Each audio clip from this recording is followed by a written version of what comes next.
So yun, uwi tayo ng Bulacan. Kasi may trabaho tayo. Work from home naman, pero may mga kailangan tayo ayusin.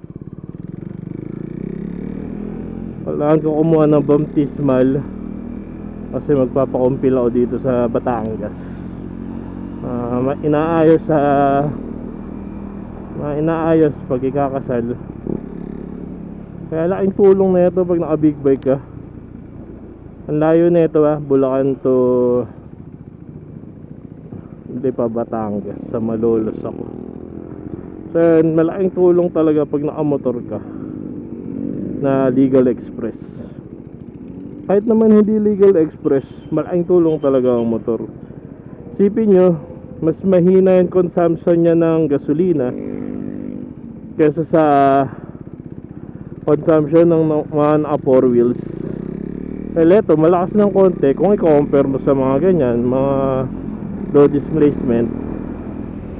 Lalo na ngayon, tignan nyo yung mga di kilalang gasolina, mga nagtataas na. Ito nga, nagsarado na. Doon tayo sa Petron, gasolina tayo. Next week, babalik ulit tayo dito sa Batangas. Kaya napakalaking tulong ng may legal express ka na motor. Pwede mo siyang pang daily kasi single cylinder lang naman tong motor na to. Hindi naman siya ganun katakaw sa gasolina, unlike ng ibang motor na big bike. So etong motor na to, pwede mo pang daily, pwede mo pang pumasok ng trabaho. Napakalaking tulong, lalo kung may trabaho ka Manila. Wait lang, pagkasilan tayo.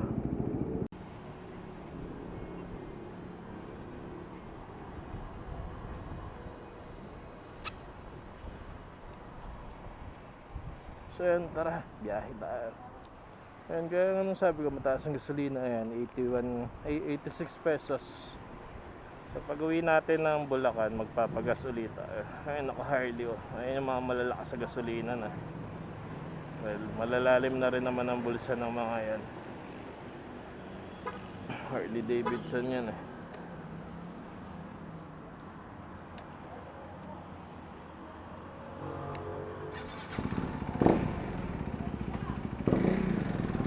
So yan, ganda ng motor. Venture bike. So yan, pag ganito yung motor natin, pwede siyang pang daily, mga low displacement lang na ganito. Depende naman kasi yun sa lalim ng bulsa mo. May mga taong sadyang mayaman talaga, syempre masisipag sila, magagaling sa trabaho. Pero wala tayong magawa, may gera mataas talaga ang presyo ng gasolina. Kaya na-share ko lang na ang sarap pag ganito yung gamit mong motor. Pwedeng gawing leisure bike, pwede rin gawing pang service, pwede kasi siya sa expressway. Tulad nito, gaya ko, lagi ako pumupunta ng Batangas. Ay napakamahal ng gasolina. Kung gagamit ako ng kotse, syempre yung consumption ng kotse, kahit sabihin mong Mirage, mas mataas pa rin compare sa motor na to. Sabihin mo yung Mirage, pag gamit ko yung Mirage o kaya Expander, sabihin na natin gagamit tayo ng gasolina na 1,500 to 2,000.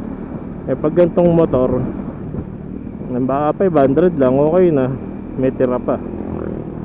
So yun, malaking tulong talaga sa mga commuter yung ganitong klase ng transportation, ng mag big bike. Pero depende, kakaiba kasi tayo ng laman ng bulsa ewan, share ko lang experience ko. So yun, ang mapapamahal lang tayo talaga is yung expressway. Kasi gagamit ka na expressway, pag pupunta ka dito ng Batangas, 3 expressway ang dadaanan mo. So yun, ang una ng dadaanan, pag galing ka dito ng Batangas, so galing ako ng Batangas, una kong binabayaran is yung Star Toll. After ng Star Toll, dadaan tayo ng SLEX. Yung SLEX, babayad tayo ng malaki-laki rin. Tapos after ng SLEX, dadaan pa tayo ng Skyway. So, bali apat pala yung dinadaan ng expressway. Star Toll, SLEX, ano pa ba? Skyway. Tapos dadaan din tayo ng NLEX. So yun yung mga dinadaanan natin pag naka-motor tayo. Malaki pa rin ang binabayaran natin. Pero gaya nga ng sabi ko, nagkakaiba tayo ng budget sa pagko-commute. Pwede rin naman ako pwede ko mamasahe na lang. Pero mahirap kasi mag-commute kung manggagaling ka ng Bulacan. Kaya sa akin, komportable ko sa paggamit ng motor kaysa gumamit ng kotse. Yung kotse talaga napakalaki ng magagastos natin. Napaload lang tayo saglit dun.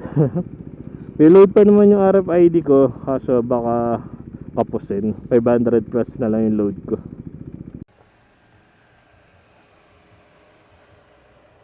Yun, may load na tayo, 500. So yun, gaya ng sabi ko, gagastos ka pa rin ng malaki sa toll gate pag naka big bike ka. Pero ang binabayaran mo naman kasi sa toll gate is yung comfort mo. Komportable kung bumabiyahe, hindi ka na kaya pagsiksikan sa pag-commute. Mainit pag nakamotor, pero pag tumatakbo ka naman ng matulin na, ayun, may pumasok na yung load, 950 na.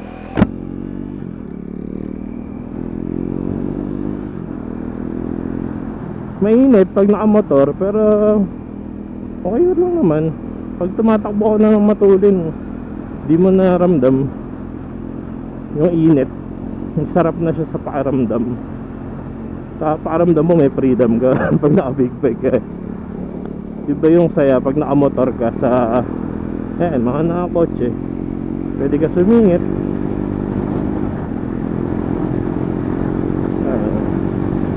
Kaya gaya ng sabi ko kanina, mahal ang toll gate. Mahal din ang gasolina. Pero ayos lang, kaya pa naman ang budget natin. Ganun din naman kasi kung magko-commute ako. Nung oras pa ako makarating ng bahay. Alis ako ng alas 4. Mga 5 to 6 hours ang biyahe pag nag-ano ako. Pag nag-commute, pag nagmotor ako, 2 hours lang, kaya na. So may tip naman ako sa inyo paano kayo makakatipid. Hindi naman tayo magra-ride ngayon eh. Service bike ko to, pang biyahe-bahe. Kaya nga tayo napunta sa pagbibig bike. Kasi ganito nga, yung papakasal na natin, naging girlfriend natin, magiging asawa natin is tiga Batangas. Nagkatagpo ang North and South. So tuturuan ko kayo para sa mga agaya akong laging lumuluwas ng malayo kung paano kayo makakatipid. So pag nakakotse kayo, lalo na't mahalang gasolina, di natin, wala kayong big bike, pero may kotse kayo, wala kayong pang service na expressway ligar na motor. Ayun, pag nakasa kotse kayo, alam niyo yung tumatakbo na, yung napatakbo mo na ng mga 90, 100, 80, mga ganun. Pwede ka na mag-e-commute pag nakakotse kayo. Sawag kayo masyadong didikit sa nasa harapan nyo. Huwag yung tutukan. Maglagay kayo ng space sa harapan nyo. Sa kotse muna tayo sa mga ganyan, iwasan nyo yung pagpreno-preno. Bawasan nyo lang. Kaya huwag nyo tutukan nyo nasa harap nyo masyado. Huwag kayong papalo ng mga 3,000 to 4,000 pataas na RPM. Siyempre, di ba pag kotse meron niyang gauge na nakikita mo yung RPM mo. Sisilip-silipin mo yung RPM mo, alam na naman yun eh. 1,000 to 2,000 RPM, napakatipid niyan sa gasolina. Lalo na't ganito.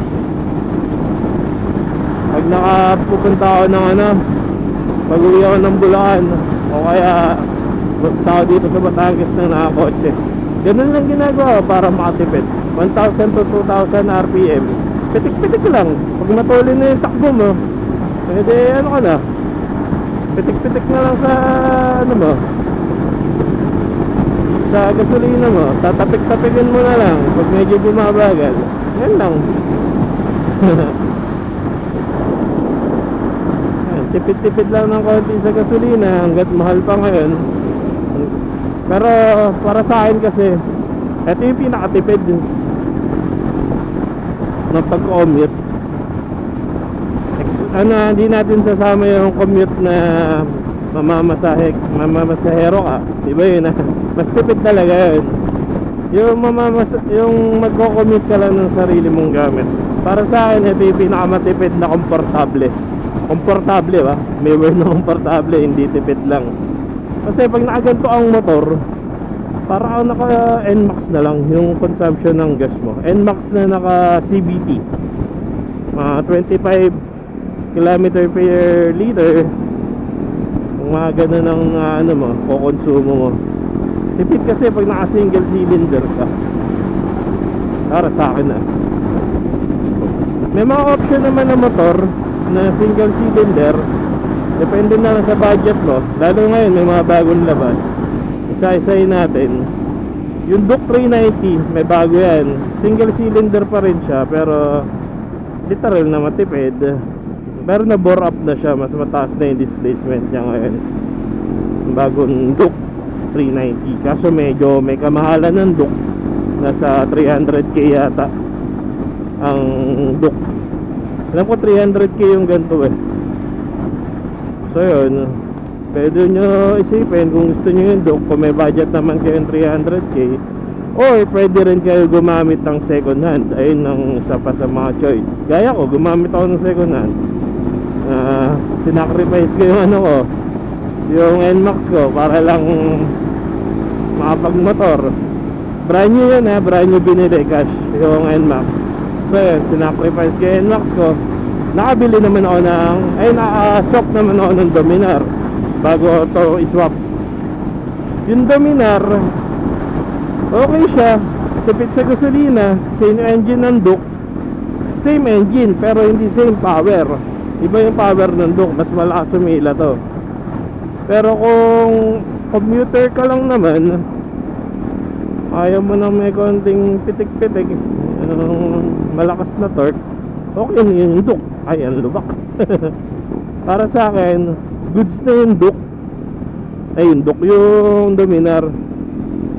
If yung budget nyo is mga sa brand new below 200k, yung Dominar makakuha ng brand new 208 yata.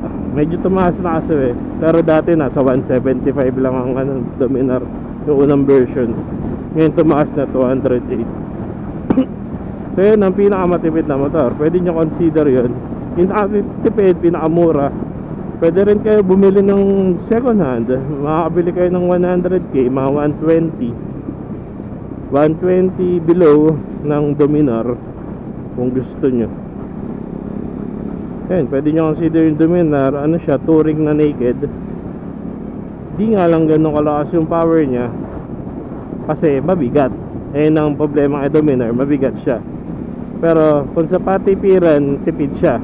At higit sa lahat, legal express siya. Pwede nyo ibiyahe sa gantong kalsada, expressway. Sunod na motor, tipid. Ano pa ba? Triumph, yung 400. Triumph na 400. Medyo may kamahalan nga lang si Triumph. Dalawang klase siya. Yung isa, scrambler. Pwede nyo consider din yung Triumph. Ayun nga lang, yung medyo may kamahalan din. Kapresyo siya ng Duke 390 na nasa 300 plus. Pero tipid din yung gasolina niya, pogi din. Maangas yung itsura ng Triumph, classic na small bike na pwede nyo pang commute, pwede nyo pang daily. Di naman ganun kasakit sa bulsa yung gantong motor, mga matitipid sa gasolina na motor. Yung 500 pesos nyo, napakalayo na ng mararating nyo. So yun, pwede nyo i-consider yung mga motor na yan kung sa patipiran lang. Yung mga 2 cylinder, Meron naman 2 cylinder gaya ng C400 saka NK400. Matipid din naman yan eh. Yun nga lang, medyo mas mataas ng onte. Onti lang naman, konting kurot lang sa mga single cylinder. So yun, pag gusto nyo rin consider yung gumamit ng gantong big bike, gaya ko, lagi ako bumabiyahe. May kotse naman sa bahay, pero mas tipid pa rin yung ganito eh. Bukod sa nakatipid ka na-enjoy mo pa yung biyahe mo. Di ka inaantok, nakasingit-singit ka. So yun, balik tayo sa mahal na gasolina. Di ba ang mahal ng gasolina? Hindi natin alam kung hanggang kailan pa to eh. So yun, magmotor na lang kayo. Nakabiyahe na kayo, nakatipid pa kayo. So dun naman tayo sa toll gate. Di ba sabi ko toll gate, 4 na toll gate ang dinadaanan ko. 4 nga ba? Star Toll, Star Toll. After nito, sa Badal Laguna, SLEX, South Luzon Expressway. Tapos Skyway. Yung Skyway, optional yan. Pag rush hour, nag-skyway ako. Pag di naman rush hour, yung di ganun traffic, Manila ako, or Manila sa Dangwa, or yung EDSA. Pwede ko nang consider yung, pwede kayo dumaan sa EDSA or mag C5 kayo. Pili na lang kayo sa mga service road. So yun ang kagandahan ng gantong motor. Pwede kayo mag service road, pwede kayo mag expressway. Ayun ang mga naka big bike. Kanina pa may mga nakakasalubong, mga gumala yung mga yan. Wala akong set ng ride ngayon eh, kasi nag-ayos ako sa kasal. Madami kaming inaayos na kailangan sa kasal. Overheat ata to, daming pasahero. So yun. So yun, sa safety naman, safety ng ganito, safety. Mamaya na natin yung safety. Tuloy natin sa toll gate. Yung sa toll gate, di ba, ang dami kong dinadaanan, NLEX pa after ng Skyway. So pwede kayo makatipid, bumaba kayo sa after na SLEX, mag service road na lang kayo. Pwede kayo mag-EDSA or Manila kung hindi naman rush hour. May kamahalan kasi yung Skyway, nasa 300 plus yun, sambu. Kaya ako, ginagawa ko na gano ako, na i-EDSA ako or Manila. Depende sa mood ko. Pero mas madalas Manila. Sa ngayon, mag-EDSA ako ngayon. Linggo naman, so hindi naman traffic sa EDSA pag linggo. So yun, para sa mga takot magmotor, di natin sila masisisi.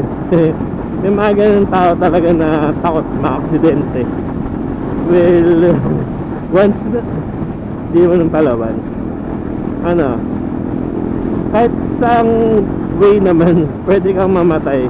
Kahit yung natutulog ka nga, pwede kang mamatay, di ba? So yun, sabihin, syempre dapat nag-iingat. So dapat nag-iingat ka kahit ano pang sasakyan ng dala mo. Kahit sabihin mo naka-aeroplano ka, nakabarko ka, nakaban ka, nakabus ka, nagko-commute, naka-motor, naka-kotse, pwede kang ma-aksidente, pwede kang mamatay. Yung nagko-commute nga lang namatay eh, di ba? Yung mga na-aksidente na bus, mga nahulog sa bundok, mga bus na bumabangga, mga namamatay, di ba? So yun, kung safety naman yung iniisip nyo, sabihin nyo, ay nakamotor, mahirap yan, pwede kang mabangga, huwag naman sana. Di ba? Pag nakamotor ka, sabihin nyo, delikado yan, mabangga ka lang, bagok ka agad. Well, pwede naman talaga mangyari, mabangga ka, bagok ka agad. Ganun din naman sa mga kotse, pwede kang mabagok sa manubela mo kahit sabihin mong may seatbelt ka. Depende na sa pagkakabangga mo pag nakakotse ka o paano ka mamamatay sa ganun. Sa motor din, pwede rin mangyari yun.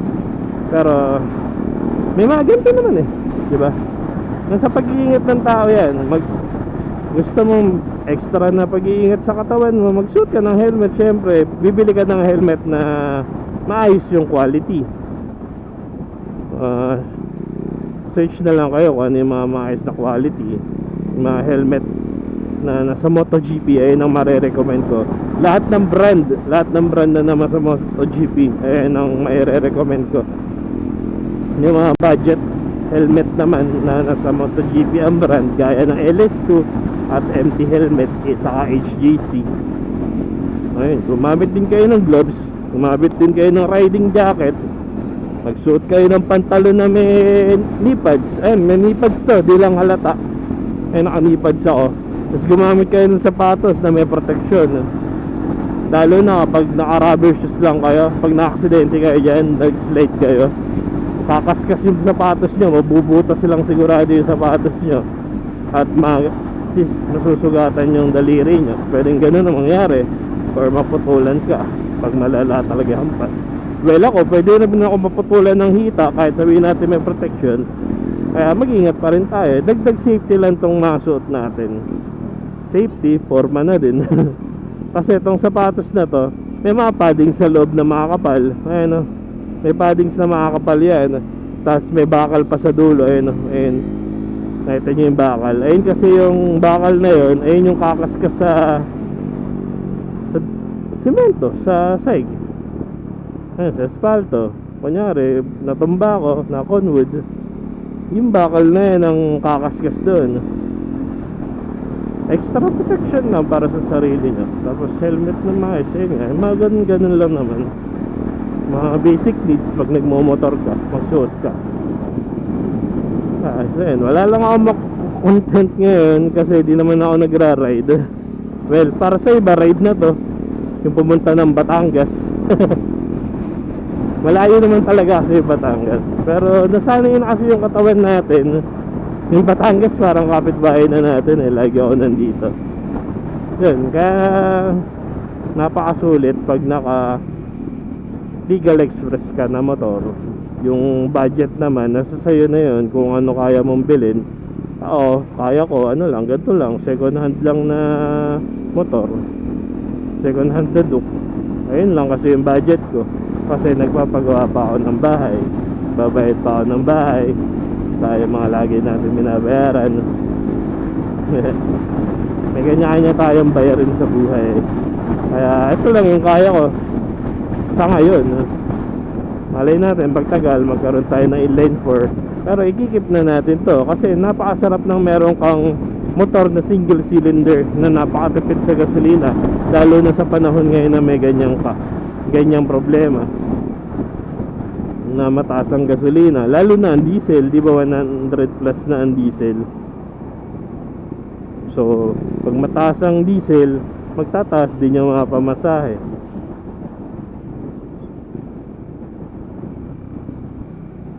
Pag ganito kasi kalayo yung mga biyahe nyo, pag magko-commute kayo, pakamahal din.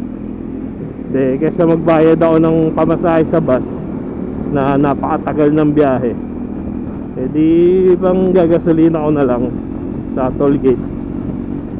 Konti na lang yung dadagdag ko, comfortable pa ako sa mga nangyayari ngayon. Tapos na-enjoy ko pa yung biyahe ko, diba? Nasa sa inyo rin naman yung pag-iingat sa motor. Tandaan nyo, kahit saan pwede kayong maaksidente. Kahit naglalakad lang kayo sa kalsada, pwede kayong mabangga.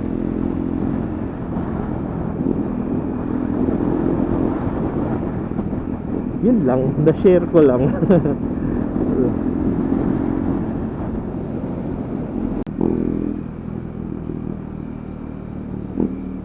So yun, goods naman ang traffic ng traffic ng EDSA. Hindi naman ganun ka-traffic, sakto lang. Mandat pala sa baba ako. Hindi, meron din dito. Nung di pa binubutas yung pader dyan, ito talaga ang daan ng NLEX. So yun, alam ko naman na hindi na naman ako babasahin ng NLEX, balintawak. Paumay. Ba't ka naka-counterflow, kuya? Naligaw sila, napasok sila dito sa pa NLEX. Pasok siya ng pa-NLEX. Dapat dinaretso na lang niya. Tapos pasok siya dyan. Kasi palabas din yan eh. Ayun yung kabilang daan. Naligaw siguro siya. So yan, NLEX, pa-NLEX na tayo. Yun, nakatipid tayo ng 300 pesos mahigit. Pwede na tayong magkape dyan sa SB kung gusto nyo. Pero yun lang, para sa mga katulad ko na sakto lang yung budget, magmotor na rin kayo. Kompletuhin nyo yung gear nyo para dagdag safety na rin yan kung iniisip nyo yung safety ng buhay nyo. Kahit ano namang sakyan mo, pwedeng may mangyari sa'yo, diba? Kaya mag-ingat ka na lang. So yun lang naman, uwi na ako ng bahay, pasok na ako dito sa NLEX. Hanggang dito na lang ang vlog ko. Wala lang akong ma-content ngayon. At wala rin naman akong ride. Ito na yung ride ko, Batangas to Bulacan. Kaya hanggang dito na lang. At yun, tipirin nyo ang gasolina nya. Sulitin nyo bawat patak ng gasolina nya. Pasok na tayo sa NLEX. Gagawa na naman ako ng traffic dyan kasi hindi binabasa yung RFID ko. Ayan, hanggang dito na lang. Bye bye. Sulitin nyo bawat patak ng gasolina nyo. Yun lang. Babush. Inline 4. Bye.